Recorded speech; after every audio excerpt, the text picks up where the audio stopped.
Hi friends, Steve here in West Hollywood, California, across the street from the Roxy Theater on Sunset Boulevard, and it's really breezy here this morning. It feels good because it's so warm, but I'm hoping that you can actually hear me, that it's not just making a lot of wind noise in my camera. So this is where I spent my 21st birthday. The night of my 21st birthday, this is where I came to see the Rocky Horror Show.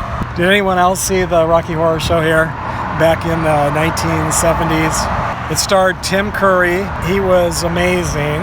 In the role of Frankenfurter, the mad Frankenstein-like scientist who creates a sexy muscle man monster named Rocky. The musical also starred actor and singer Meatloaf. I saw him here in the show in 1974 in the role of Eddie and Dr. Everett Scott, and then a year later in 1975 he appeared as Eddie in the movie The Rocky Horror Picture Show. 2 years later in 1977, his album Bat Out of Hell was released and has gone on over the years to sell more than 50 million albums worldwide, making it one of the best-selling albums in music history. The stage musical was performed here in 1974 and had a 9-month run. That year in Los Angeles, it was the show to see, and just about every big-name celebrity at the time came to see it. Meatloaf said he even met Elvis Presley at one of the performances. Everybody who was anybody that year came to see the show. It was so popular that the very next year, 1975, it was adapted into the movie The Rocky Horror Picture Show, which quickly went on to international success, earning a cult following and becoming one of the most popular movies in film history. The musical was written by actor and playwright Richard O'Brien in 1973. O'Brien also played the character Riff Raff in the show. It was written as a tribute, as well as a spoof or send-up, of classic science fiction and horror B-movies. Mega superstar music producer and owner of the Roxy Theater, Lou Adler, brought the show from London here to the Sunset Strip and also produced the movie. The now historic Roxy Theater was opened by Lou Adler and his business partners back in 1973, and the list of performers who have played here over the years is like a who's who of music greats. Neil Young, Frank Zappa, Bob Marley and the Wailers, the Ramones, Guns N' Roses, Bruce Springsteen, the Foo Fighters, U2, and the list goes on. And the bar upstairs, called On the Rocks, is legendary for having been the regular hangout for music icons like John Lennon, Keith Moon, Alice Cooper, and Harry Nilsson. Like just about every other entertainment venue, at least here in California, it's currently closed because of the worldwide health situation, but hopefully that's just temporary. So much history in this building, and just my own personal history from that night, my 21st birthday. Do you remember where you were on your 21st birthday? Did you do something memorable and fun, like see the Rocky Horror Show? I didn't know it at the time, but the famous Hollywood Forever Cemetery is located just 4.5 miles east of the Roxy Theater. And this is where actress Fay Ray is laid to rest. She's just one of the many sci-fi and horror screen legends and icons immortalized in song by the Rocky Horror Show. Buster Crabbe, Claude Rains, Leo G. Carroll, George Powell, Anne Francis, Dana Andrews, Charles Atlas, Michael Rennie, and Janette Scott are some of the others who will be forever remembered because of the music from the Rocky Horror Show. Fay Ray will no doubt always be best remembered for her role as the love interest of King Kong in the 1933 film, and she's also remembered as one of Hollywood's very first scream queens. She died on August 8, 2004, at the age of 96 in Manhattan, New York. And with this bench here at her graveside overlooking the pond and the Hollywood sign in the distance, it's one of the most inviting gravesites I've visited. Grandview Memorial Park is located 9 miles north of Hollywood Forever Cemetery, and this is where the cremated remains of actor Leo G. Carroll are interred.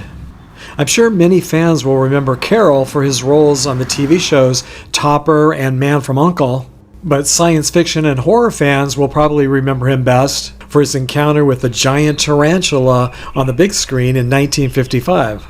He died on October 16, 1972, at the age of 85, and according to his Find a Grave memorial page, he's laid to rest in the community niche within the mausoleum, so I called the cemetery before my visit to get directions to his cremation niche. They knew who he was, and they were very nice about it, but explained that he was buried underground in their lower chapel, I guess it's the mausoleum basement, along with 300 to 400 other remains, and it's not open to the public at this time. Holy Cross Cemetery in Culver City, California is located 27 miles southwest of Grandview Cemetery, and this is where legendary sci-fi film producer and director George Pal is laid to rest. He's buried here not far from the curb in Section H in the Our Lady of Perpetual Help section. Pal is remembered by Rocky Horror fans for his 1951 classic film When Worlds Collide. He died here in Los Angeles from a heart attack at the age of 72 on May 2nd, 1980. And who could forget actor Claude Rains as the Invisible Man? Subscriber Jeff Jordan sent me these photos from his visit to Claude Rains' gravesite. Rains died from an abdominal hemorrhage in Laconia, New Hampshire on May 30th, 1967 at the age of 77. He's buried here at Red Hill Cemetery in Moultonborough, New Hampshire. And it looks like Jeff captured an unintentional selfie of himself in Rains' headstone. Thanks for sharing your visit with us, Jeff. Lionel Atwill, or Dr. X, Lily St. Cyr, Anne Francis, and Dana Andrews were all cremated and have no final resting places to visit at this time. And Charles Atlas, Buster Crabbe, and Michael Rennie are all buried out of state or out of the country. Actor Kim Milford, who played Rocky in the stage production, sadly died from heart failure at the very young age of 37 following heart surgery on June 16, 1998, in Chicago, Illinois. He was cremated and has no final resting place to visit at this time. Actor Charles Gray, who played the criminologist and narrator, died in London at the age of 71 on March 7, 2000, and his cremated remains are interred at Golders Green Crematorium in London. Jonathan Adams, who played Dr. Everett Scott, died on June 13, 2005, at the age of 74, and is also laid to rest at Golders Green Cemetery in London. Many of the stage actors also appeared in the movie, and I'm happy to say that most of the cast members from the Rocky Horror Picture Show are still alive.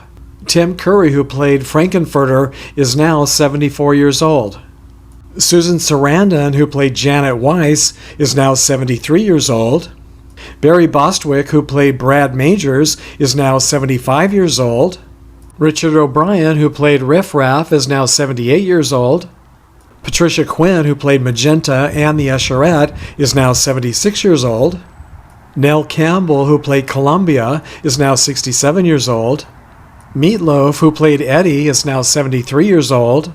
And Peter Hinwood, who played Rocky in the movie, is now 74 years old.